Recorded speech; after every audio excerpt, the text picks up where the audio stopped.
చూస్ country delight, live better. ఇప్పుడే country delight యాప్ని download చేసుకోండి. పోతే ఇప్పుడు ప్రతి ఒక్కళ్ళు మాట్లాడుకుంటున్నది ఈ సినిమా ఇంత డిలే అయిపోయి, ఇంత ఓవర్ బడ్జెట్ అయిపోయి, ఇంత స్ట్రెయిన్ అయిన నేపథ్యంలో హీరో కోఆపరేషన్ అనేటువంటిది చాలా ఉండాలి. అందులో పవన్ కళ్యాణ్ గారికి విషయం తెలిసిందే.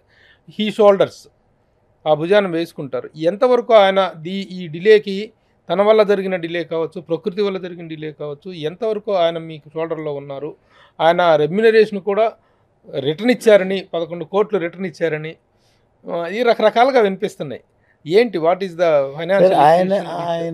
ఆయన పార్టిసిపేషన్, ఆయన కోఆపరేషన్ లేకపోతే ఇంత పెద్ద సినిమా తీయలేం కదా. తర్వాత ఇంకా రెమ్యునరేషన్ ఇచ్చారా, తీసుకున్నారా, పుచ్చుకున్నా, అది మా ఇద్దరికి సంబంధించింది. ఇవి మిగతా గురించి అసలు సంబంధం లేదు, మాట్లాడాల్సిన అవసరం లేదు ఫస్ట్ ఆఫ్ ఆల్. కాకపోతే ఏంటంటే ఆయన దీంట్లో చాలా ఇన్వాల్వ్ అవ్వబట్టే చాలా దాంట్లో షూటింగ్ చేసిన దానికంటే ఎప్పుడైతే ప్యాన్ ఇండియా అని అనౌన్స్ చేసి ఆయన రెస్పాన్సిబిలిటీ పెరిగిపోయింది. అంతే సింపుల్ కదా. రేపు పొద్దున అక్కడ తీసుకెళ్ళి పరుగు పోకూడదు కదా, ఆ లెవెల్కి ఉండాలి కదా. ప్యాన్ ఇండియా అని చెప్పేసారు, అది బాగుండాలి కదా అనే దానివల్ల ఎక్కువ టైం తీసుకోరు కూడా. అది కూడా వన్ ఆఫ్ ద రీజన్. పక్కనే ఫ్రీగా ఒట్టి సినిమానే చేయట్లేదు కదా, పక్కన పాలిటిక్స్లో ఉన్నారు. ఆ తర్వాత ఇది కంటిన్యూగా సార్ రత్న గారి కోసం ఒక 4 రోజులు ఇచ్చేస్తాను, 2 నెలలు కంటిన్యూ ఫినిష్ చేసిన సినిమా కాదు, సెటిల్ అయ్యాలి, టైం కావాలి. అప్పుడు మిగతా టైం ఏం చేస్తారు, తనకి అవసరం కాబట్టి అట్లా చేసిందే. పక్కన వకీల్ సాబు, భీమ్లా నాయక్, అలాగే మధ్యలో పాండమిక్ వచ్చింది, ఆయన కూడా కరోనా వచ్చింది. ఇవన్నీ తట్టుకొని క్రాస్ చేసి ఫైనల్గా ఇవన్నీ ఎవరే మాట్లాడుకున్నా కొడుతున్నావా, బాగా వచ్చిందా, రిజల్ట్ బాగుందా లేదా, అదే కావాలి కదా. అసలు ఎప్పుడూ 5 ఏళ్ళు అయిపోయింది, అట్లా ఉంటుంది ఇట్లా ఉంటుంది అనుకున్న వాళ్ళందరి ఊహల్ని బద్దలు కొట్టాం కదా, అంతే. అంటే యాక్చువల్గా 5 ఏళ్ల కాలం అనేటువంటి దాంట్లో మనుషులు, వ్యక్తుల యొక్క ఇమేజ్లు మారుతాయి, ఫేసులు మారుతాయి. సార్ ఇప్పుడు మనం ఇక్కడ మాడుకున్న హాలీవుడ్ సినిమాలు 3 ఏళ్ళు 4 ఏళ్ళు 5 ఏళ్ళు తీస్తున్నా ఆ సినిమాలు ఓ షో అంటున్నాం. ఇవాళ టెక్నాలజీ మారిపోయింది, మనుషులు మారరు, ఏం మారరు, గొంతులు కూడా మార్చేస్తున్నాం. ఇంత మ్యాసివ్ సినిమాకి బిఫోర్ రిజల్ట్స్ ఇచ్చినటువంటి జరిగిన వర్క్ ఏంటి, ఆఫ్టర్ రిజల్ట్ జరిగిన డిప్యూటీ సీఎం అయిన తర్వాత జరిగిన వర్క్ ఏంటి అనేటువంటిది నిజంగా ఎప్పుడు పార్టిసిపేట్ ఇవన్నీ ఎవరికి అడుగుతున్నా నేను చెప్తాను కానీ చెప్పాల్సిన అవసరం లేదు. బిఫోర్ ఏంటి, ఆఫ్టర్ ఏంటి, ముందు ఏంటి, క్రీస్తు తర్వాత అవసరం లేదు. ఎందుకంటే క్యూరియాసిటీతో అడుగుతారు. కానీ టెక్నాలజీని యూజ్ చేసి సెకండ్ హాఫ్ మొత్తం ఆఫ్టర్ డిప్యూటీ సీఎం అయిన తర్వాత షూట్ చేసాం. కానీ ఇది ఒక పార్ట్ 2 రాబోయేదానికి మాకు ఇది ఇప్పుడు అందరూ నన్ను ఒకళ్ళు అడిగారు ఇందాక, సార్ ఇంత టైం పట్టింది పార్ట్ 1 చేయడం, పార్ట్ 2 చేయగలరా, అంత టైం ఇవ్వగలరా, అసలు అలా వస్తుందా అంటే మాకు ఇది ఒక ప్రాక్టికల్ ఎక్స్పీరియన్స్ అయింది, ఎగ్జాంపుల్ అయింది. సో మేము సెకండ్ హాఫ్ మొత్తం మంగళగిరిలో షూట్ చేసాం, ఇంతవరకు ఎవరు చేయలేదు, వేరే లెవెల్లో చేసాం. అది చూస్తే మీరు మాట వినాలి, గురుడా మాటలు పాట చూశారు కదా, అది ఎక్కడ మంగళగిరిలో తీసాం, ఒక చెట్లో తీసాం.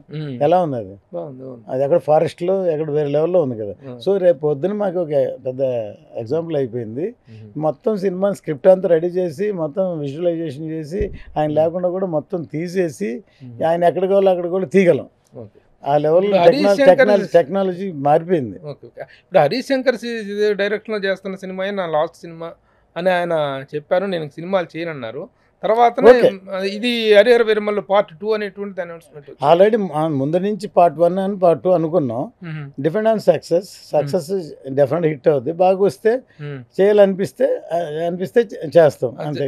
చేయదగ్గ కంటెంట్ ఉంది, కంటెంట్ అయితే ఉంది. దీని రిజల్ట్ బట్టి కానీ డెఫినెట్ కదా, వైనాట్. ఇప్పుడు పార్ట్ 1 హిట్ అయిన తర్వాత పార్ట్ 2కి అన్ని విధాలుగా క్రేజు అన్నీ పెరుగుతాయి కదా. సరే, మన సినిమా సంగతి పక్కన పెట్టేస్తే హరిహర వీరమల్లు పార్ట్ 2 ఆయన చేస్తారా లేదనేది depends upon so many factors.